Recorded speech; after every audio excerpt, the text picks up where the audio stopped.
శ్రీ గురుభ్యో నమః. పూర్వకాలమున పాండ్యదేశమును ఇంద్రజుమ్నుడను రాజు పరిపాలించిండను.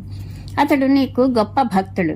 ఒకప్పుడు అతడు చందన పర్వతమందు నిన్ను ఆరాధించుచు భక్తి యందు విలీనమై ఉండెను. అప్పుడు అక్కడకు అతిథిగా వచ్చిన అగస్త్య మహర్షిని అతడు గమనింపలేదు. అందువలన అగస్త్య మహర్షి మిక్కిలి కోపంతో ఇంద్రజుమ్న మహారాజుతో, నీవు నన్ను అవమానించినందువలన జగమతి అయిన ఏనుగు రూపమును పొందుము అని శపించి వెళ్లిపోయాను. అందువల్ల ఆ మహారాజు ఏనుగు రూపమును పొందెను. అయినను అతడు నీ స్మృతి కలిగి ధన్యుడాయను. ఆ గజేంద్రుడు క్షీరసముద్రము యొక్క మధ్యన ఉన్న త్రికూట పర్వతంపై ఆడు ఏనుగులతో కలిసి విహరించుండెను. ఆ గజేంద్రుని శక్తి అక్కడ ఉన్న సమస్త జంతువుల యొక్క శక్తి కంటే చాలా గొప్పది. నీ భక్తులు అంతటను శ్రేష్ఠులై ఉందిరు గదా. ఆ గజేంద్రుడు గొప్ప బలం కలిగి ఉన్నందున దివ్యదేశమున ఉన్నందు వలన అతనికి ఎట్టి బాధలు కలుగుకుండెను. ఒకనాడు ఆ గజేంద్రుడు ఎండవేడికి తాళలేక పరమాత్మ నీ యొక్క ప్రేరణ వలన ఆ త్రికూట పర్వతముననే ఉన్న ఒక సరస్సున విహరించుటకు ఆడు ఏనుగులతో కలిసి వెళ్లెను. ఆ కాలమున హూహు అను గంధర్వుడు దేవళ్ళను మహర్షి శాపం వలన మకరంగా మారి అదే సరస్సులో నివసించుండెను. విహారార్థము ఆ సరస్సులోనికి దిగిన గజేంద్రుని పాదమును మొసలి గట్టిగా పట్టుకొనెను. స్వామి, నీ భక్తులకు మేలు కూర్చుటకే వారికి నీవు కష్టములను కలిగించుందువు గదా.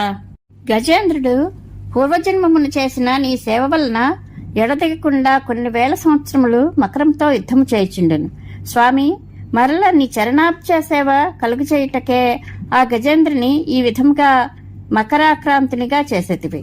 పరమాత్మ ఆర్టికలోనైనా ఆ గజేంద్రునకు పూర్వజన్మ జ్ఞానము భక్తి తిరిగి కలిగినవి. అందువలన తొండము చేత తామర పుష్పములను నీకు సమర్పించుచు పరమాత్మవగు నిన్ను ఆరాధింపసాగెను.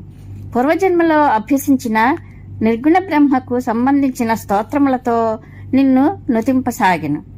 నిర్గుణ బ్రహ్మ విషయకమైన స్తోత్రములను విని బ్రహ్మదేవుడు మొదలైన దేవతలు ఈ స్తోత్రము తమకు సంబంధించినది కాదని అతనిని రక్షించుటకు బయలుదేరలేదు.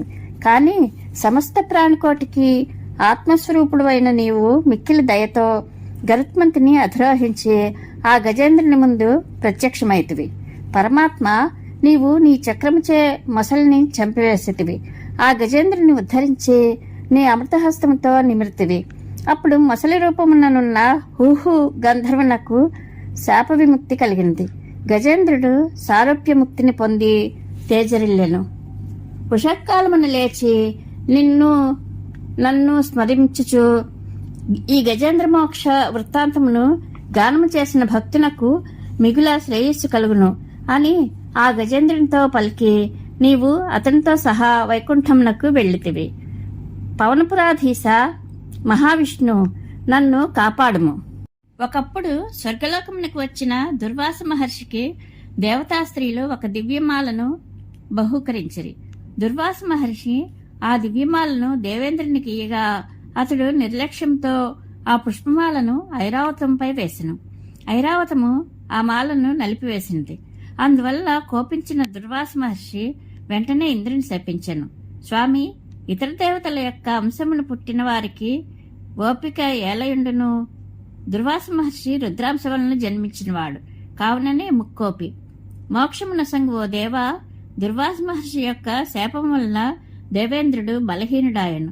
అట్లే దేవతలు కూడా బలము లేక రాక్షసుల చేత జయింపబడిరి. అందువల్ల దేవలోకమంతయు దేవతలు లేక బోసిపోయినట్లుండెను.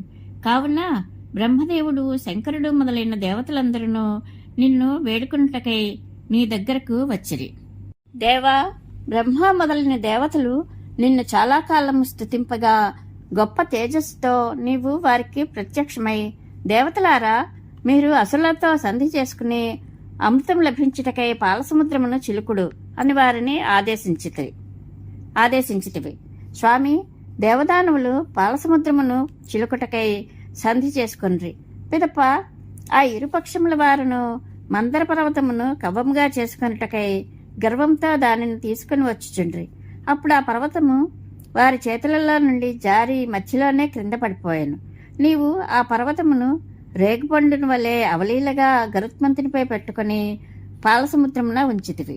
దేవదానవులు సర్పరాజైన వాసుకిని కవ్వపుత్రాడుగా ఏర్పరచుకుని అన్ని విధములైన ఓషధీలతలు గల క్షీరసముద్రమును చిలుకుటకు ప్రారంభించిరి. అప్పుడు నీవు ఒక వ్యాజం చే రాక్షసులు సర్పము యొక్క ముఖం వైపు ఉండినట్లు చేసేటివి. దేవా, సురాసురులు క్షీరసముద్రమును చిలుకుచుండగా మందర పర్వతము మిక్కిలి బరువుగా ఉండటిచే అది అల్లకల్లోలముగా నున్న ఆ జలములలో మునిగిపోయెను. అందులకు దేవతలు అందరూ చింతాక్రాంతులైరి.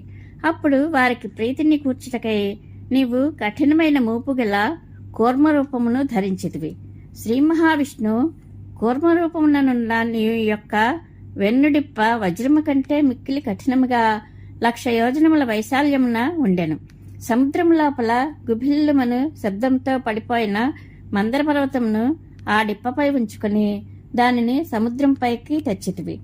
ఈ విధముగా మందరాచలము సముద్రంలో నుండి పైకి రాగా దేవదానవులందరూ రెట్టింపైన సంతోషముతో తిరిగి చిలుకుటకు మొదలెడిరి.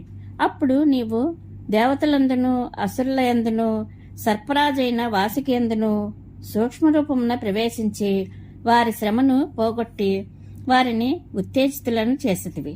ప్రభు, మందర పర్వతము తీవ్రముగా తిరుగుచు పైకి లేచున్నప్పుడు నీవు పర్వతంపై ఒక చేయి వేసి నిలబడితివి. అప్పుడు ఆకాశమున నిలిచి ఉన్న బ్రహ్మదేవుడు, శంకరుడు మొదలగు వారు మిక్కిలి సంతోషంతో పుష్పవర్షమును కురిపించుచు నిన్ను స్తుతించిరి. సర్పరాజైన వాసుకి ముఖము నుండి వెలువడిన విషముగాలికి అసురులు చాలా బాధలను అనుభవించిరి. అట్లే తోకవైపు ఉన్న దేవతలు కూడా కొద్ది బాధకు గురి అయినప్పుడు నీ దయ వలన మబ్బులు క్రమ్మి దేవతలపై వర్షించి వారికి సేద తీర్చినవి. కానీ అసురులపై వర్షపు జల్లులు పడలేదు. ప్రభు, క్షీరసాగరమును మథించుచున్నప్పుడు అనేక తిమింగిలములు, మొసళ్ళు, చేపలు మొదలైనవి ఇటునటు పడిపోయినవే గాని ఎంతకాలము గడిచిననో ఫలితము కనిపించలేదు. అప్పుడు నీ ఒక్కడవే నీ 2 చేతుల్లోచే వాసుకిని పట్టుకుని పాలసముద్రమును చిలికితివి. ఆ విధముగా విరాజిల్లిన గురువాయూరు ప్రాధీశ, నన్ను రోగముల నుండి రక్షింపుము.